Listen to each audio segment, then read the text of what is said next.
Vietnam যুদ্ধের সময়ের একটা গল্প বলবো। তার আগে বলুন তো, যুদ্ধের সময় যারা শত্রুর হাতে ধরা পড়ে যায় তাদের কি বলে? পিওডব্লিউ বলে, প্রিজনার্স অফ ওয়ার। সেরকম একজন পিওডব্লিউ ছিলেন স্টকডেল, যার নামে স্টকডেল প্যারাডক্সের নামকরণ। স্টকডেল প্যারাডক্সটা আমাদের জন্য, যারা স্পেশালি লাইফে কোনো ডিফিকাল্টি ফেস করছি তাদের জন্য অত্যন্ত ইম্পর্ট্যান্ট। কিন্তু প্যারাডক্সটা বুঝতে হলে আগে গল্পটা জানতে হবে।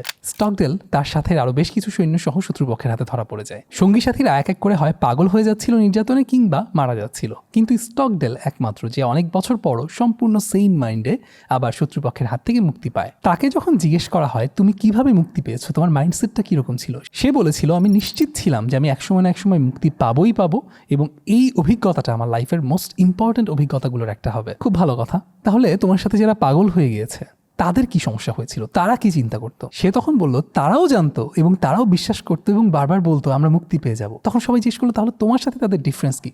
সে বলল তারা বলতো পরের ক্রিসমাসে আমরা মুক্তি পেয়ে যাব, আরে পরের স্টারের মধ্যে আমরা মুক্তি পেয়ে যাব। কিন্তু এক একটা স্টার সানডে যেত, এক একটা ক্রিসমাস যেত, কিন্তু কোনোভাবেই তারা মুক্তি পেত না। এবং একসময় এই হতাশার ভার নিতে না পেরে এই লোকগুলো পাগল হয়ে গিয়েছে। আর এই গল্প থেকেই স্টকডেল প্যারাডক্সের জন্ম। স্টকডেল প্যারাডক্স মানে আমাদের আশাবাদী হতে হবে, আমাদের নিশ্চিত থাকতে হবে যে ইন দি এন্ড আমার সাথে যা ঘটবে আমি বের হয়ে আসবো বিজয়ী হিসেবে।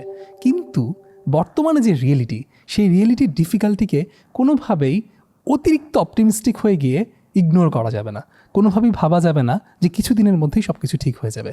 বরঞ্চ বর্তমানের যে ডিফিকাল্টিগুলো সেটাকে অ্যাকসেপ্ট করতে হবে, সেটা ফেস করতে হবে, সেটাকে ডিল করার মাইন্ডসেট রাখা লাগবে।